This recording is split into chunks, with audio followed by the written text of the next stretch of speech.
ಹಾಲಿನ ಗುಣಮಟ್ಟಕ್ಕೆ ಪೂರಕವಾದ ಎಸ್ಎನ್ಎಫ್ ಜಿಡ್ಡಿನ ಅಂಶವನ್ನು ತಂತ್ರಜ್ಞಾನ ಆಧಾರಿತವಾಗಿ ದಾಖಲು ಮಾಡಲು ನೂತನ ತಂತ್ರಾಂಶ ಅಭಿವೃದ್ಧಿಪಡಿಸಲಾಗಿದ್ದು, ಹಾಲು ಉತ್ಪಾದಕರಿಗೆ ನೈಜ ಮತ್ತು ನಿಖರ ಮಾಹಿತಿ ತಿಳಿಯಲು ಸಹಕಾರಿಯಾಗಿದೆ. ಈ ಕುರಿತು ಒಂದು ವರದಿ.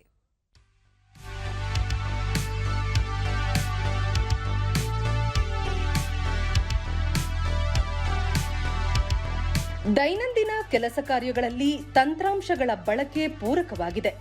ಅದೇ ರೀತಿ ರೈತರಿಗೆ ಸಹಕಾರಿಯಾಗಲಿ ಎನ್ನುವ ಉದ್ದೇಶದಿಂದ ಸರ್ಕಾರದ ಆದೇಶದ ಮೇರೆಗೆ ರಾಷ್ಟ್ರೀಯ ಡೈರಿ ಅಭಿವೃದ್ಧಿ ನಿಗಮ ಎನ್ಡಿಡಿಬಿ ಅಭಿವೃದ್ಧಿಪಡಿಸಿರುವ ಎಎಂಸಿಎಸ್ ಹೊಸ ತಂತ್ರಾಂಶ ರಾಜ್ಯದ ಹಾಲು ಒಕ್ಕೂಟಗಳಿಗೆ ಅಳವಡಿಸಲಾಗುತ್ತಿದ್ದು, ಪ್ರಾಯೋಗಿಕವಾಗಿ ಮನ್ಮೂಲ್ ವ್ಯಾಪ್ತಿಗೆ ಬರುವ ಮಂಡ್ಯ ಜಿಲ್ಲೆಯ ಮದ್ದೂರು ತಾಲೂಕು ವ್ಯಾಪ್ತಿಯ ಸಂಘಗಳಲ್ಲಿ ಅಳವಡಿಸಲಾಗಿದೆ.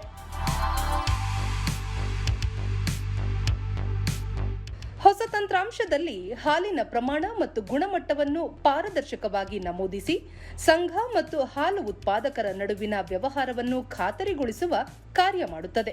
ತಂತ್ರಾಂಶದಲ್ಲಿ ಹಾಲಿನ ಗುಣಮಟ್ಟಕ್ಕೆ ಪೂರಕವಾದ ಎಸ್ಎನ್ಎಫ್ ಹಾಗೂ ಜಿಡ್ಡಿನ ಅಂಶವನ್ನು ತಂತ್ರಜ್ಞಾನ ಆಧಾರಿತವಾಗಿ ದಾಖಲು ಮಾಡುವುದರಿಂದ ಉತ್ಪಾದಕರಿಗೆ ನೈಜ ಹಾಗೂ ನಿಖರ ಮಾಹಿತಿ ಲಭ್ಯವಾಗಲಿದೆ. ಪ್ರತಿ ಹಾಲು ಉತ್ಪಾದಕರ ಸಹಕಾರ ಸಂಘಕ್ಕೂ ಪೂರೈಕೆ ಮಾಡಿದ ಮರುಕ್ಷಣವೇ ಉತ್ಪಾದಕರ ದೂರವಾಣಿಗೆ ಸಂದೇಶ ಕಳುಹಿಸುವ ವ್ಯವಸ್ಥೆ ಅಳವಡಿಕೆ ಮಾಡಲಾಗಿದೆ.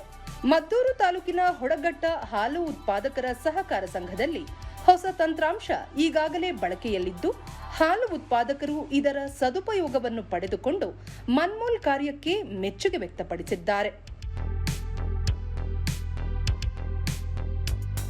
ದೂರದರ್ಶನದೊಂದಿಗೆ ಹಾಲು ಉತ್ಪಾದಕ ಗೌರೀಶ್, ಪ್ರತಿನಿತ್ಯ 15 ಲೀಟರ್ ಹಾಲನ್ನು ಉತ್ಪಾದಿಸುತ್ತಿದ್ದೇವೆ. ಅದರ ಗುಣಮಟ್ಟ ಹಾಗೂ ಹಣದ ಕುರಿತು ಸಮಗ್ರ ಮಾಹಿತಿ ಮೊಬೈಲ್ನಲ್ಲೇ ಲಭ್ಯವಾಗುವುದು ಅನುಕೂಲಕರ ಎಂದರು. ನಾವು ಇಲ್ಲಿ ನಮ್ಮ ಹಸು 5 ಹಸು ಇವೆ. 5 ಹಸುವಿನಲ್ಲಿ ಒಂದು ದಿನ 15 ಲೀಟ್ರ್ ಹಾಲು ಹಾಕ್ತೀವಿ. 15 ಲೀಟ್ರ್ ಹಾಲು ಹಾಕೋದ್ರಿಂದ ಸಾಫ್ಟ್ವೇರ್ ಮತ್ತು ಎಲ್ಲ ಅನುಕೂಲ ಚೆನ್ನಾಗಿದೆ. ಅದೇ ಹಾಲು ನಾವು ಡೈಲಿ ಎಷ್ಟು ಹಾಕ್ತೀವಿ, ಎಷ್ಟು ಫ್ಯಾಟ್ ಬರ್ತದೆ, ಎಷ್ಟು ಅಮೌಂಟ್ ಬರ್ತದೆ ಎಲ್ಲ ಅಲ್ಲೆಲ್ಲೇ ಕ್ಲಿಯರಾಗಿ ಗೊತ್ತಾಗುತ್ತೆ. ಮತ್ತೋರ್ವ ಉತ್ಪಾದಕರಾದ ಅನಿತಾ, ನೂತನ ತಂತ್ರಾಂಶದಿಂದ ಹೆಚ್ಚಿನ ಹಣ ಗಳಿಕೆಗೆ ಸಹಕಾರಿಯಾಗಿದೆ. ಹಾಲಿನ ಗುಣಮಟ್ಟ ಸೇರಿದಂತೆ ವಿವಿಧ ವಿಷಯಗಳು ನೋಂದಾಯಿತ ಮೊಬೈಲ್ ಸಂಖ್ಯೆಗೆ ಸಂದೇಶ ಬರಲಿದೆ. ಇದು ರೈತರಿಗೆ ಮತ್ತಷ್ಟು ಅನುಕೂಲಕರ ಎಂದು ತಿಳಿಸಿದರು. ಫ್ಯಾಟ್ ಮೇಲೆ ರೇಟ್ ಕೊಡ್ತಾ ಇದ್ದಾರೆ, ನಮಗೆ ತುಂಬ ಅನುಕೂಲ ಆಗ್ತಾ ಇದೆ. ಮತ್ತು ಇವಾಗೆಲ್ಲ ನಾವು ಎಷ್ಟು ಹಾಲು ಹಾಕ್ತೀವಿ ಅನ್ನೋದೆಲ್ಲ ಮೊಬೈಲಲ್ಲೇ ಆ್ಯಪ್ ಡೌನ್ಲೋಡ್ ಮಾಡಿಕೊಟ್ಟಿದ್ದಾರೆ. ಅದರಲ್ಲಿ